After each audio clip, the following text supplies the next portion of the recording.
అసంతులిత వృద్ధి సిద్ధాంతమును ప్రతిపాదించినటువంటి వాళ్ళెవరు?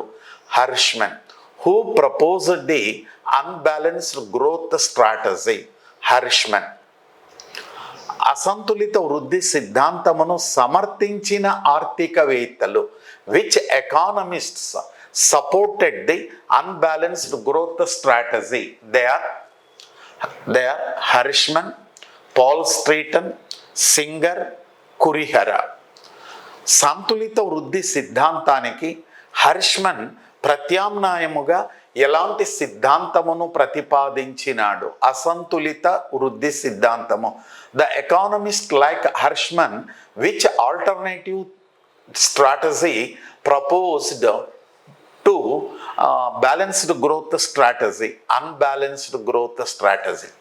ప్రపంచంలో అసంతులిత వృద్ధి సిద్ధాంతముతో ప్రణాళికలను రచించిన మొట్టమొదటి దేశం? Which country formulated plan documents with unbalanced growth strategy? Firstly USSR. భారత ప్రభుత్వము ఏ పంచవర్ష ప్రణాళికను అసంతులిత వృద్ధి సిద్ధాంత వ్యూహముతో రచించినది? రెండవ పంచవర్ష ప్రణాళికల. The planning commission formulated or drafted which plan document with unbalanced growth strategy? రెండవ ప్రణాళిక.